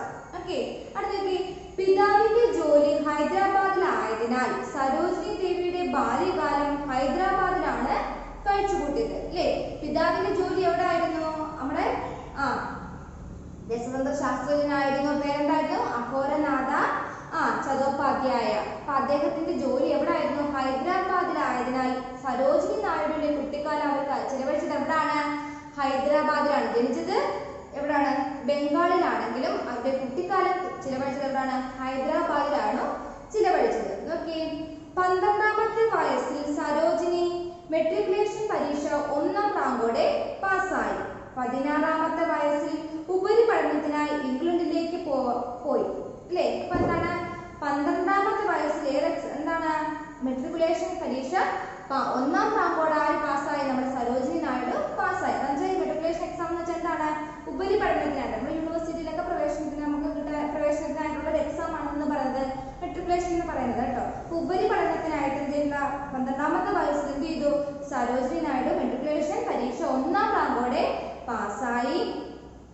അടുത്തൊക്കെ 16ാമത്തെ വയസ്സിൽ എന്ത് ചെയ്തു? ഉപരിപഠനത്തിനായിട്ട് എവിടേക്ക് പോയി? ഇംഗ്ലണ്ടിലേക്ക് പോയി അല്ലേ. 16ാമത്തെ വയസ്സിൽ തന്റെ തുടർന്നുള്ള പഠനത്തിന് വേണ്ടി സരോജിനി നായിഡു എവിടേക്ക് പോയി? ഇംഗ്ലണ്ടിലേക്ക് പോയി. അവിടെ ചിലവഴിച്ച കാലഘട്ടം അവരുടെ ജീവിതത്തിൽ വളരെ പ്രധാനപ്പെട്ടതായിരുന്നു. ഉപരിപഠനത്തിനായിട്ട് സരോജിനി നായിഡു എവിടേക്ക് പോയി? ഇംഗ്ലണ്ടിലേക്ക് പോയി. ആ കാലഘട്ടം തന്റെ ഉപരിപഠനത്തിനായിട്ട് താൻ ഇംഗ്ലണ്ടിൽ ചിലവഴിച്ച കാലഘട്ടം എന്ന് പറയുന്നത് എന്താണ്? സരോജിനി നായിഡുവിനെ സംബന്ധിച്ചിടത്തോളം എന്താണ്? വളരെ പ്രധാനപ്പെട്ട ദിനങ്ങളായിരുന്നു അല്ലേ. അതായത് തന്റെ ഉപരിപഠനത്തിനായിട്ട് താൻ എവിടേക്ക് പോയി? ഇംഗ്ലണ്ടിലേക്ക് പോയ തന്റെ കാലഘട്ടം, ജീവിതത്തിൽ ആ കാലഘട്ടം എന്ന് പറയുന്നത് വളരെ പ്രധാനപ്പെട്ടതായിരുന്നു. എന്തുകൊണ്ടാണ് ആ കാലഘട്ടം വളരെ പ്രധാനപ്പെട്ടതായത് എന്ന് പറയാൻ കാരണം എന്താ നോക്കിയേ. അതായത് നോക്കിയേ, അവിടുത്തെ പ്രസിദ്ധ കവികളെയും സാമൂഹിക പരിഷ്കർത്താക്കളെയും സാമൂഹിക സാഹിത്യകാരന്മാരെയും എല്ലാം അല്ലെ ഇംഗ്ലീഷ് സാഹിത്യത്തിൽ കൂടുതൽ അറിവ് നേടാനായിട്ട് കഴിഞ്ഞു. അപ്പം ഇംഗ്ലണ്ടിൽ ഉപരിപഠനത്തിനായിട്ട് പോയതോടു കൂടിയിട്ട് എന്ത് ചെയ്തു? ഒരുപാട് ആളുകളെ, പ്രശസ്തരായ ഓരോ വ്യക്തികളെ എന്ത് ചെയ്തു? പരിചയപ്പെടാനായിട്ടൊക്കെ ആർക്ക് സാധിച്ചു? സരോജിനി നായിഡുവിന് സാധിച്ചു. അപ്പൊ നോക്കിയേ, അവിടുത്തെ പ്രസിദ്ധ കവികളെയും പിന്നെന്താണ് സാമൂഹ്യ പരിഷ്കർത്താക്കളെയും സാഹിത്യകാരന്മാരെയും എല്ലാം ഇംഗ്ലീഷ് സാഹിത്യത്തിൽ കൂടുതൽ അറിവ് നേടാനായിട്ട് ആരെ സഹായിച്ചു? സരോജിനി നായിഡുവിനെ സഹായിച്ചു. അപ്പൊ തന്റെ ഉപരിപഠനത്തിനായിട്ട് താൻ ഇംഗ്ലണ്ടിൽ പോയ ആ ഒരു കാലഘട്ടം എന്ന് പറയുന്നത് തന്റെ ജീവിതത്തിൽ വളരെ പ്രധാനപ്പെട്ട കാലഘട്ടമായിരുന്നു. എന്തുകൊണ്ടെന്നാൽ എന്താണ്? ഒരുപാട് പണ്ഡിതന്മാരെ, ഒരുപാട് സാഹിത്യകാരന്മാരെ, ഒരുപാട് സാമൂഹ്യ പരിഷ്കർത്താക്കളെ തനിക്ക് ആ കാലയളവിൽ എന്ത് ചെയ്യാൻ പറ്റി?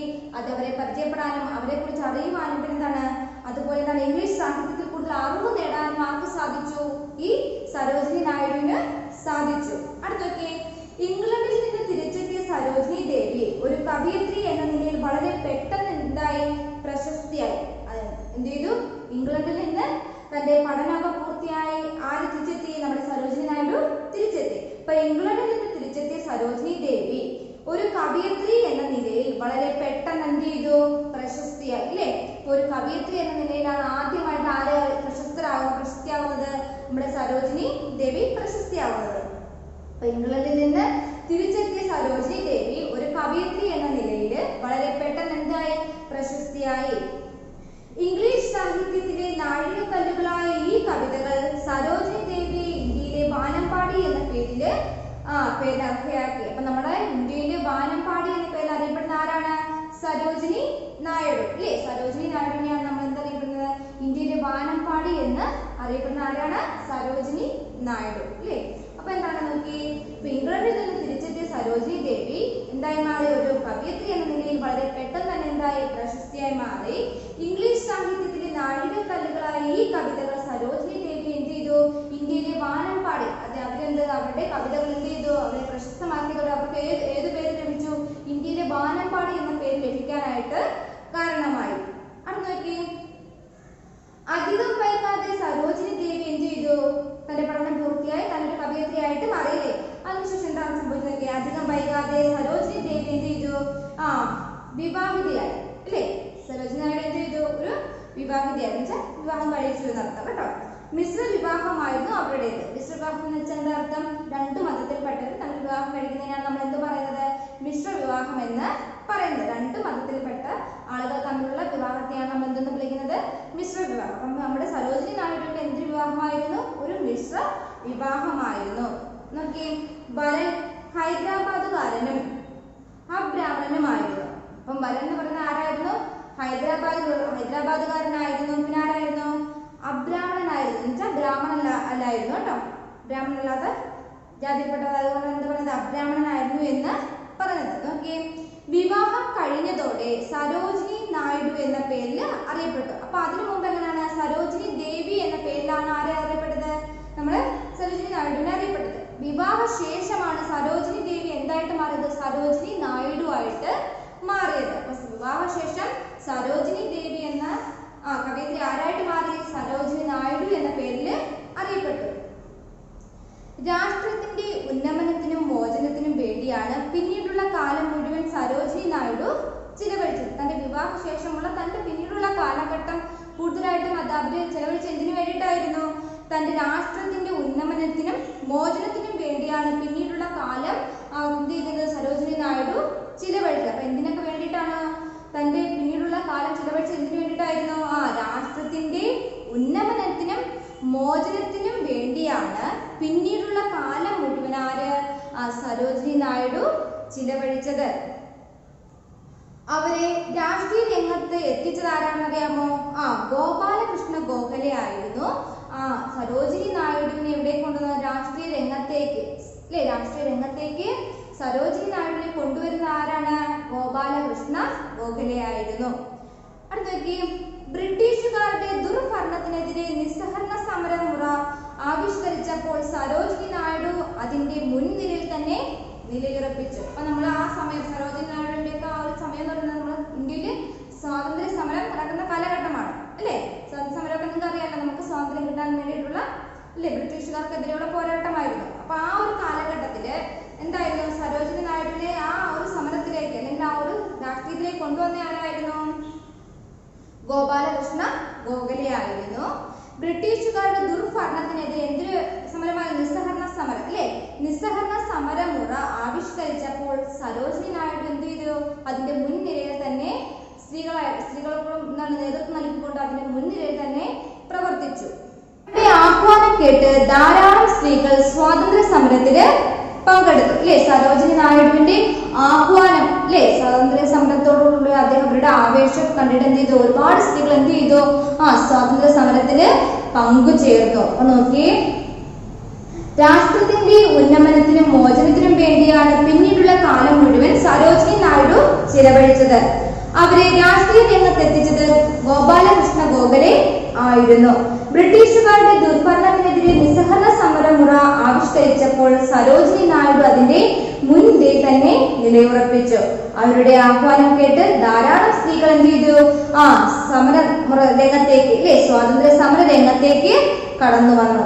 അടുത്ത് നോക്കി, ഇന്ത്യൻ നാഷണൽ കോൺഗ്രസ് ഇതിനിടെ ഏറ്റവും വലിയ സംഘശക്തിയായി തീർന്നു. സ്വാതന്ത്ര്യ സമരത്തെ ഒരു രാഷ്ട്രീയ ഒരു സംഘടന ശക്തിയായിരുന്നു ആരെന്ന് പറയുന്നത്, ഇന്ത്യൻ നാഷണൽ കോൺഗ്രസ് എന്ന് പറയുന്നത്. ഇന്ത്യൻ നാഷണൽ കോൺഗ്രസ് എന്ന് പറയുന്നത് സ്വാതന്ത്ര്യ സമരത്തിലൊരു ഒരു സംഘശക്തിയായിരുന്നു ഇന്ത്യൻ നാഷണൽ കോൺഗ്രസ്. അപ്പൊ ഇന്ത്യൻ നാഷണൽ കോൺഗ്രസ് ആ സമയത്ത് എന്ത് ചെയ്തു, വളരെ ശക്തി പ്രാപിച്ചു അല്ലെ, സംഘശക്തിയായി തീർന്നു. ഈ സംഘടന ബ്രിട്ടീഷുകാർക്കെതിരെ ശക്തമായ സമരങ്ങൾ സംഘടിപ്പിച്ചു. അപ്പൊ ഇന്ത്യൻ നാഷണൽ കോൺഗ്രസ് എന്ത് ചെയ്തു, ഈ ബ്രിട്ടീഷുകാർക്കെതിരെ എന്ത് ചെയ്തു, വളരെ ശക്തമായി തന്നെ സമരമുറകൾക്ക് ആഹ്വാനം ചെയ്തു, അത് സംഘടിപ്പിക്കുകയൊക്കെ ചെയ്തു അല്ലേ.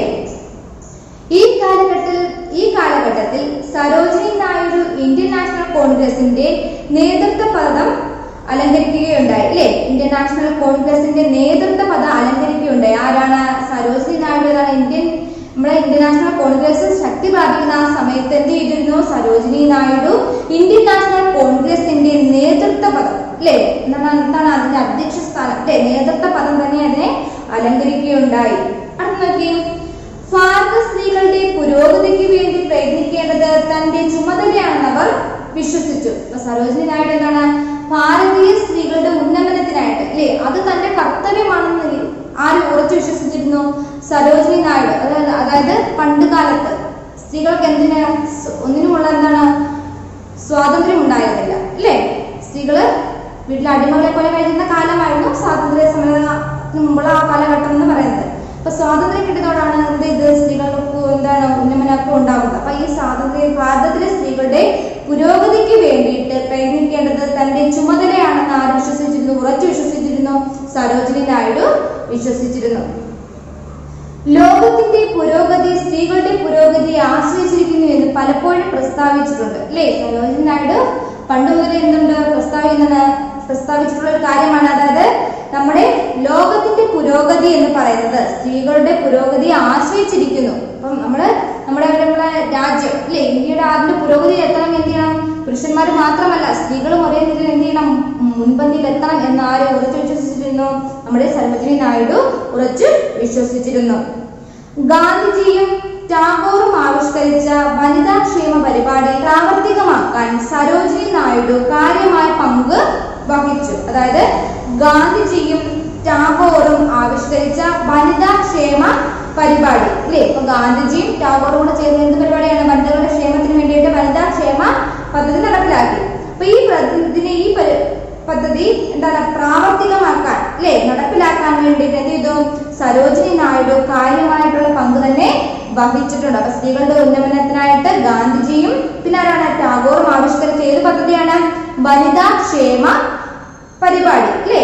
വനിതാ ക്ഷേമ പരിപാടി അത് പ്രാവർത്തികമാക്കാനായിട്ട് ആര് പ്രയത്നിച്ചു? നമ്മുടെ സരോജിനി നായിഡു കാര്യമായ പങ്ക് വഹിച്ചു. നല്ലൊരു വാഗ്മീകി കൂടിയായിരുന്നു സരോജിനി നായിഡു അല്ലെ? നല്ലൊരു വാഗ്മീകി എന്ന് വെച്ചാൽ എന്താ അർത്ഥം? വാഗ്മി കൂടിയായിരുന്നു സരോജിനി നായിഡു. എന്താണ് നല്ലൊരു വാഗ്മി എന്ന് വെച്ചാൽ? നല്ല വാചാലത അല്ലെ? സംസാരിക്കാനായിട്ട് കഴിവ് അല്ലെ? എന്താണ് ഒരു സമരമുറയിലും അല്ലെങ്കിൽ ഇവിടെ ഒരു പൊതുവായിട്ടുള്ള പരിപാടി പ്രോഗ്രാം ഒക്കെ നടക്കുമ്പോൾ എന്താണ് അവിടെ സംസാരിക്കാൻ നല്ലൊരു വാചാലതയുള്ളൊരു വ്യക്തിയായിരുന്നു ആരെന്ന് പറയുന്നത്? സരോജിനി നായിഡു എന്ന് പറയുന്നത്. അപ്പൊ അങ്ങനെ പറയാം നല്ലൊരു വാഗ്മി എന്ന് വെച്ചാൽ വാചാലത കേട്ടോ. അപ്പൊ നല്ലൊരു വാഗ്മി കൂടിയായിരുന്നു സരോജിനി നായിഡു. അടുത്ത ദേശീയ പ്രസ്ഥാനത്തിന്റെയും ഗാന്ധിജിയുടെയും ചിന്താഗതിയുടെയും പ്രചാരകയായി അവർ ഭാരതം മുഴുവൻ എന്ത് ചെയ്തു? സഞ്ചരിച്ചു. അപ്പൊ എന്തിന്റെയാണ്?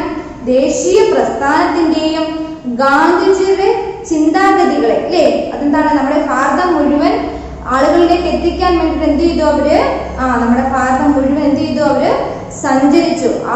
അതാണ് ഗ്രാമങ്ങളിലും അല്ലേ അതുപോലെ അറിവില്ലാത്ത ജനങ്ങളില്ല. അപ്പൊ അവരിലേക്ക് ഇറങ്ങിച്ചെന്ന് എന്ത് ചെയ്തു? ഈ സന്ദേശങ്ങള് ജനങ്ങളിലേക്ക് എത്തിച്ചു. നമ്മള് അടിമകളല്ല അല്ലേ? നമ്മള് സ്വാതന്ത്ര്യം വേണം, നമ്മളുടെ നാടാണ് എന്നുള്ളൊരു ചിന്ത ജനങ്ങളിലേക്ക് എത്തിക്കാൻ, ജനങ്ങളിലേക്ക് ഇറങ്ങി പ്രവർത്തിക്കാനായിട്ട് സരോജിനി നായിഡുവിന് കഴിഞ്ഞു. അടുത്തൊക്കെ അവർ ഭാരതം മുഴുവൻ സഞ്ചരിച്ചു. ആവേശം കൊള്ളിച്ച ആ പ്രസംഗ ശൈലിയുമായി അവർ കേരളത്തിലും എത്തിയിരുന്നു. അപ്പൊ സരോജിനി നായിഡുവിന്റെ പ്രസംഗം എന്താണ്? നമുക്ക് ആവേശം ജനിപ്പിക്കുന്നതായിരുന്നു അല്ലേ? നമ്മളിലെ എന്താണ് അവരുടെ വാക്കുകൾ നമ്മുടെ മനസ്സിനെ ആവേശം ജനിപ്പിക്കുന്ന വാക്കുകളായിരുന്നു. അപ്പൊ അവരെവിടെയും എത്തിയിരുന്നു? കേരളത്തിലും എത്തിയിരുന്നു. അപ്പൊ അങ്ങനെ പറയാം നോക്കി, ഭാരതം മുഴുവൻ സഞ്ചരിച്ച് സരോജിനി നായിഡു ആവേശം കൊള്ളിച്ച ആ പ്രസംഗ ശൈലിയുമായി അവർ എവിടെ എത്തി? കേരളത്തിലും എത്തിയിരുന്നു. ഇന്ത്യയുടെ സ്വാതന്ത്ര്യ സമരത്തിൽ നിർണായകമായ പങ്ക് വഹിച്ച സരോജിനി നായിഡു സ്വതന്ത്ര ഇന്ത്യയുടെ ആദ്യ വനിതാ ഗവർണറായി ഉത്തർപ്രദേശിൽ നിയമിതയായി. നോക്കിയേ, ഇന്ത്യയുടെ സ്വാതന്ത്ര്യ സമരത്തിൽ നിർണായകമായ പങ്ക് വഹിച്ച സരോജിനി നായിഡു സ്വതന്ത്ര ഇന്ത്യയുടെ ആദ്യ വനിതാ ഗവർണറായി ഉത്തർപ്രദേശ് എന്ത് ചെയ്തു? നിയമിതയായി അല്ലേ? അതിനുശേഷം ഇന്ത്യക്ക് സ്വാതന്ത്ര്യം കിട്ടിയപ്പോൾ ഇന്ത്യയിലെ എന്താണ് ആദ്യത്തെ വനിതാ ഗവർണറായിട്ട് ആരാണ്? ഉത്തർപ്രദേശിൽ ആര് വന്നു? നമ്മുടെ സരോജിനി നായിഡു വന്നു. അപ്പൊ ആദ്യത്തെ വനിതാ ഗവർണർ ആരാണ്? സരോജിനി നായിഡു. വിശ്വപ്രസിദ്ധമായ ആ വാനമ്പാടി 1949 70ാമത്തെ വയസ്സിൽ ഇഹലോകവാസം വെടിഞ്ഞു. വിശ്വപ്രസിദ്ധമായ ആ വാനമ്പാടി എന്നാ മരിച്ചു നോക്കി 1949. 1947 നമുക്ക് സ്വാതന്ത്ര്യം ലഭിച്ചു. 1949 എന്ത് ചെയ്തു?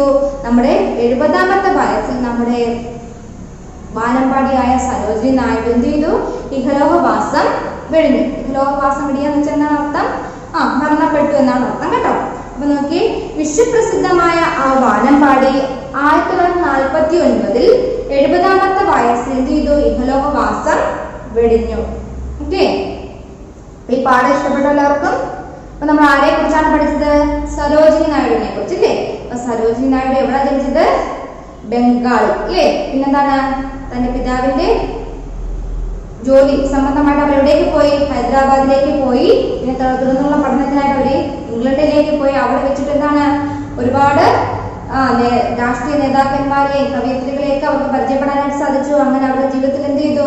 വലിയ മാറ്റങ്ങൾ തന്നെ ആ കാലഘട്ടത്തിൽ സംഭവിച്ചു. പിന്നീട് അവര് കേരളത്തിൽ ഇന്ത്യയിൽ വന്നതോടെ അവരെ എന്ത് പേര് അറിയപ്പെട്ടു? വാനമ്പാടി എന്ന പേരിൽ കവിതകൾ എഴുതാൻ തുടങ്ങി അല്ലേ? അങ്ങനെ അവരെന്തായി അറിയപ്പെട്ടു? വാനമ്പാടി എന്ന പേരിൽ അറിയപ്പെട്ടു. പിന്നീട് അവര് രാഷ്ട്രീയത്തിലേക്ക്, സ്വാതന്ത്ര്യ സമരത്തിലേക്ക് കടന്നു വന്നു. വനിതകളുടെ ഉന്നമനത്തിനായിട്ട് അഹോരാത്രം പ്രയത്നിച്ചു. പിന്നെന്താണ്? സ്വാതന്ത്ര്യ സമരത്തിലൊക്കെ അവർ പങ്കുചേർന്ന് നമുക്ക് സ്വാതന്ത്ര്യം നേടിത്തന്നു. പിന്നീട് എന്താണ്? ആദ്യത്തെ വനിതാ ഗവർണറായിട്ട്, സ്വാതന്ത്ര്യം ലഭിച്ചതിന് ശേഷമുള്ള ആദ്യത്തെ വനിതാ ഗവർണറായിട്ട് ആര് മാറി? നമ്മുടെ സരോജിനി നായിഡു ഉത്തർപ്രദേശിലെ ഗവർണറായിട്ട് മാറുകയുണ്ടായി അല്ലേ? പിന്നീട് എന്താണ് മരണപ്പെട്ടത്?